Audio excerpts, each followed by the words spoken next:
Well, I think you welcome can start. everybody, and thrilled that you're here to join us today for Awee's webinar on the human side of cybersecurity, risks and challenges in dental practices.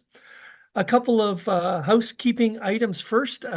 Introductions for our team from Awee. Myself, I'm the CEO of Awee. Um, Patrick Chouinard, our co-founder and chief technology officer, who will be walking you through most of the content today, and Pierre Luigi Sorbo Lombardi, the head of our development and customer care team. He'll be monitoring our chat discussions and ensuring that we get back to everybody with an answer throughout the session. Also, a reminder that there will be a follow-up with a recording for this webinar. And once again, thank you for joining us today. So why don't we move on to the first slide, Pat? There you go. Wonderful. Well, I thought I would just take a moment and share a quick story that's come out of our conversations throughout the dental community. And this one happened fairly recently, and it thought that we'd share it here because it really puts an exclamation mark on why this esoteric topic around cybersecurity is so important. Recently, there was a Canadian dental practice that had been doing some business with a supplier and had signed off on that business and was in the position to transfer funds. And unaware to them, a digital hacker, a cyber hacker, had been sitting in their digital environment for days, weeks, perhaps months, monitoring activity, trying to access passwords, perhaps getting ready to take control of some of their systems. But unfortunately for the dental practice owner, when they made their e-transfer payment, the digital culprits were able to step into the middle of that transaction and, in fact, siphon off those funds to their own account. So the result for the dental practice was they were out their 50,000 or so dollars that had been transferred, but still owned their supplier. So this is a very pervasive threat. It's one that's happening more often than we'd like to see. And ultimately, at the end of the day, our focus is on trying to turn what many consider the weakest link in the cybersecurity chain, human behavior and human error, into the first line of defense. So I thought I'd share that quick story. And Pat, I'll hand it over to you. Thank you, David. And by the way, just for your information, just yesterday I was spending some time with a customer that was victim of something very similar to that also. In this case, it's not a dental practice, but it still bears to mind that this is something that can happen to all of you. So obviously, thinking about that story that David just said, you can think of different ways that it can affect you. If we look here at the slide, it's very simple. The first way is just by losing money. Cyber fraud is all over the place. Right now, it's on the rise. For the past 10 or 15 years, it's been growing an extra 16% every year. So there's more and more fraud. And not only that, but the amount of fraud is very, very high. So you want to be careful about that. And there are different ways that the bad guys are using in order to try to defraud you and to steal your money. But on top of that, more than just money, there's also, for example, the risk of exfiltration of personal or patient data. And that's something that can affect you, but on not just you, also affects your patient's life. And you'll need to deal with that. Ransomware attack is also something that we see that is being on the rise, and we can think sometimes that it's only big corporations that are victim of ransomware attacks, but we've had to help different companies in the past. Some are very, very small, like 2, 3, 5 users, and some others are extremely large, like 50,000 users. But at the end, the impact is pretty much the same. Your business is down for multiple days, sometimes multiple weeks. So imagine not being able to serve your patients for 2, 3, 4, 5 weeks in a row. That could really get an impact. And if we want to go even further, there's a lot of different laws and regulation that have been implemented in the past maybe 10 years that is there in order to protect patient data, but also privacy of citizens here in Canada. These laws are either at a federal level or sometimes at a provincial level, but they do affect you. So sometimes thinking that you are protected because you're dealing with a cloud solution or you're dealing with a provider is not necessarily good enough. Some of these laws and regulation are asking you to take responsibility for that data. And when I say you, sometimes it's even you personally. So you need to be aware of that. Now, the risks are there. Some of them you already know, obviously, from different conversation that you had with your peers or different people. But the big question is, what can you do to protect your clinic? Well, the first thing is most dental clinic that we know of, that we've worked with in the past, all use an IT provider. Continue trusting that IT provider. Again, most of them know what they're doing, but take the time to challenge your IT provider on a regular basis. Make sure that they understand the risk also, but they are also putting the right controls in order to protect you and protect your business. If you can, find a good independent cybersecurity expert, somebody who will act as a trusted advisor, someone, again, that you can trust that is not your IT provider. So this way, that trusted advisor can help you challenge your IT provider and maybe also uncover some things that are not necessarily done properly or not necessarily good enough in order to protect your business properly. Now, all of you are aware that insurance is mandatory at different levels. The thing is, most insurance carrier nowadays also offer a special protection when it goes for cyber on the cyber world. This is called a cyber insurance. Basically, it offers you protection against these type of fraud. So for example, ransomware attack, or maybe somebody stealing your patient's data, or even, like David said in his story, wiring the money to the wrong account. So those cyber insurance are protecting you for that. And it is important for a dental practice, especially nowadays that all the data is in a digital format. You want to be protected against these type of frauds and these type of attacks. And those cyber insurance will cover you for that. You might think, oh, I already have an insurance for, let's say, a general insurance. The thing is, those policies most of the time do not cover anything related to cyber, or very, very little. So for example, they might cover the first $5,000, but as David mentioned earlier, what if you have a fraud of $50,000? That means that you will still need to pay the extra $45,000. And lastly, one of the best ways to protect your environment and to protect your clinic is to train your employees. Most employees that do touch the data at different level, they interact with patients. They're not aware of all the different frauds and all the different type of attacks that can happen to them. So training your employees just by using a few minutes of their time once in a while can help you save money, but also be more reactive if something bad happens. So when we talk about employee training, one of the main reasons we're here today is that we offer a managed solution. We know from experience that dental practice owners are extremely busy and employees are also super busy. You don't have the time to spend 4, 5, 6, 20 hours in training your employees in cybersecurity. So for that reason, what we decided to do is to create a managed service to help you, again, focus on your work, but make sure that it's less effort and you can focus on your business and customers.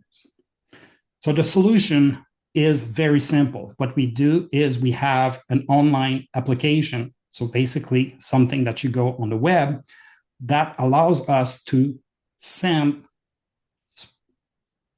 small bits of information every month to your employees, make sure that they understand those bits of information, which again, in general, it takes them less than 7 minutes per month in order for them to learn something about a new subject. Because it's on the web, it's accessible from anywhere, including a smartphone, if they want to learn from their smartphone or a tablet. So they can use it at home, but they can also use it at work. Because we're going bit by bit, it's going on an ongoing cadence. So that means that people can go there, maybe again, 7 minutes per month, each month to learn something new, but it keeps top on mind. So at this rate, again, they're going to learn everything they need to protect the clinic. But if a new threat arises within the middle of the year, we can show them about that threat, but also what to do in order to protect themselves. So our solution allows the users to be measured. So we created a cyber score that allows to measure the user's knowledge, but also their behavior, which cyber insurance brokers and the cyber insurers themselves really like, because this way they can validate that you're doing the right thing, and they can validate also that your coverage is great and you're doing all the different steps in order to protect your business. So the reports that are generated once a month to see who did what they learned, how much time they spent on the platform is again done automatically for you. You don't need to go in there and extract reports or anything like that. We're sending those reports automatically.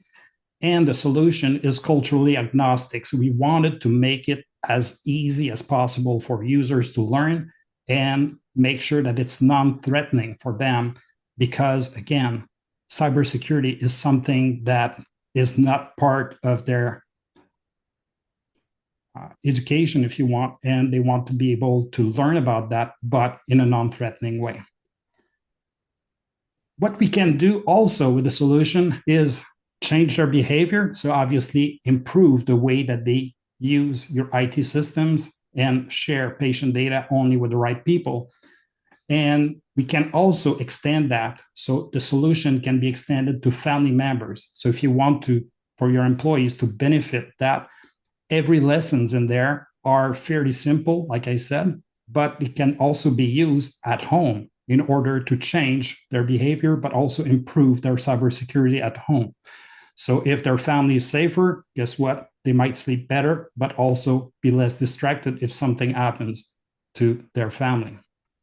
We also offer an addition to that, which is called leak check, which allows a user to be able to validate if their own personal credentials, so for example, their username and password for Facebook has been leaked somewhere. A lot of users are using the same email account and the same password everywhere. And if that password has been leaked for some reason, guess what? It can also affect your dental practice. So we want to make sure that they know about that and they can go and change their password if that password is known.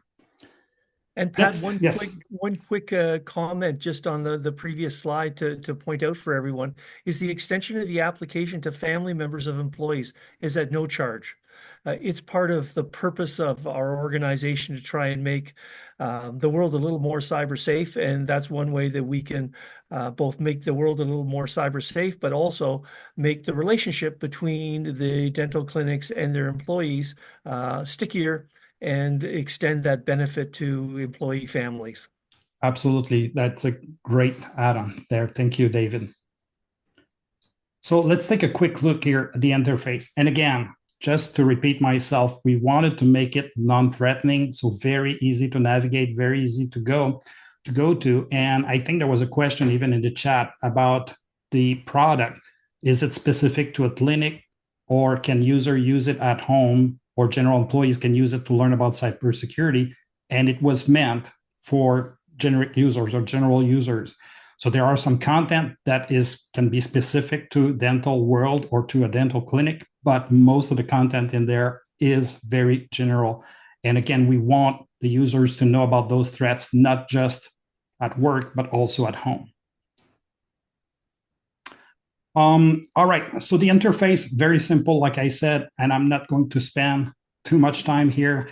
I want to be able to answer your questions if you have any, but in the home screen, the first thing the user sees is their cyber score. A cyber score is a little bit like a credit score. It's a number between 0 and 1,000, where if you hit 1,000, then you're very, very good in cybersecurity. And you see here, I'm probably not that good. I'm only at 564, but that's pretty good anyway, because the average is around 500. So the thing is, we know nobody will reach 1,000. The way the algorithm works is to be able to measure the behavior, but also measure knowledge. And there's always something new to learn in cybersecurity. So we know for a fact that nobody will ever reach 1,000. But that score is already a base for you to know what your users know and how they can improve their skills in cybersecurity. So if they click here on process tracker, they can see in the different fields of cybersecurity what they already know about, what they need to improve, and there's a score even associated to each of these fields. So for example, if they click on one of them and they want to see what else they can do to improve, we're going to have some content that will be suggested in order, again, to know more about that subject. The content is divided into 3 different types. Learn, which are mostly small tips and tricks. So a few slides, if you want, that resumes or summarize a specific trick on how to protect themselves, but also what to know about maybe a specific attack. Some videos, which are, again, totally agnostic, so culturally agnostic, sorry. What we wanted to do here is use cats and mice in order to make people realize that there is something that can affect them in their everyday life. And these videos are only 2 minutes each. So that means that if somebody wants to know more, for example, about phishing, well, they can click on the video and watch it. And same thing about practice. We have some interactive labs that allows the users to learn more about cybersecurity, but also practice the skills that we're teaching them into those 3 different sections. So looking at the recommendation here, I can just click on them if I wanted to, or I can even return to the home screen and say, well, you know what, I would like to go and maybe watch a video. So just a few minutes ago, David mentioned a fraud that was performed against a dental clinic. There are different videos that could maybe match that. And if you don't mind, I would like to share one of them. The thing is, I'm not sure I'm sharing my sound here, so let me see if that's the case. There we go. Another beautiful day unfolds at the Mouse family's home. These are ideal conditions for work, especially as Mama Mouse is riding high. Her company, Crackling Cheese, is thriving. Suddenly, her business partner contacts her via email. Mrs. Sarissima is on a business trip across the globe and requests an urgent, large sum transfer to a new supplier's bank account to finalize a deal. Mama Mouse must act swiftly before the banks close, or they'll miss out on this golden opportunity. No, Mama. Hold on a moment. This scam is known as the President's Fraud. It involves impersonating a business partner or the company's boss and requesting sensitive information or funds through email, text, or other means. The hackers create a sense of urgency and primarily target individuals with access to such information. Think before you act, Mama Mouse tells herself. She texts her business partner to verify the authenticity of the request. Mama Mouse did well to check because it turns out that the message was not from her partner. Luckily, she had a narrow escape. Trust no one when it comes to transferring money or sharing sensitive information. Always verify the requester by contacting them directly as soon as possible. Remain cautious, and cyber criminals will have to work hard before seizing you in their clutches. So, as you just saw, a fairly simple message, very easy to understand for pretty much anyone. And again, a little bit of humor in there so people will remember the message. And all of that was created based on some research done by the psychology department of University Laval. So we worked with them in order to create this content, but also to be able to share it with you. When we click on Learn, this is where the users can go to learn more about some of these. And for example, again, they can learn more about deepfake. Like, is it a real video call from someone you trust, or is it a fake call? And how to distinguish between the two. Those tips and tricks are fairly simple. Again, if I start them, and I'm going to put it on mute for a second here, you'll see that in this case, we're using panels. So not necessarily a video if you want. And each of these panels are about 5 seconds long. In this case, there's about 7 panels. So you can imagine it's going to run for maximum, let's say, a minute total. So by listening to that and by watching that, the user will learn more about how to look for deepfake, what to monitor if you want, but also how to react if something bad seems to be happening. So this way, again, they can protect your business and they can protect your clinic and your patient's data better if they're aware that this is something that can happen. And by the way, we do see fraud like that pretty often. So you want to be careful about that. Once a tip is completed, they can restart it or exit, or sometimes they will have some other suggestion in there depending on where they are in their learning path. And like I said at the end, if they want to, we created some labs or some games, if you want, where people can go and practice their skills and just be more aware of what's going on. Lastly, in the first slide, what I did mention is the fact that we have a tool in there called Leak Check, which allows the users to validate if their personal email address, or maybe more than one personal email address, has been leaked on the dark web. So the dark web is where the bad guys go to exchange data about users or money that they stole from somewhere. So when I go here on my profile, I can change different information about myself, but I can click on Leak Check and I can add a personal email address. Now, don't worry here. This is a fake email address. It's not a real one, but the goal is to show you a little bit what can happen and what the users can do and what they can see here. When they click on Leak Check, it will go and validate on the dark web if that identity has been stolen. And if that's the case, what is the password associated to that account that has been leaked? So this one was a leak from last July, and somebody found that this was the password used by the user for maybe connecting to a gaming site or maybe connecting to a different application. So if the user is using the same password to connect to your clinic, it might put you in jeopardy. So you want to make sure that they validate that every once in a while, and they know that their own life, their own personal life can be affected. Now, that was a little bit of the demo here.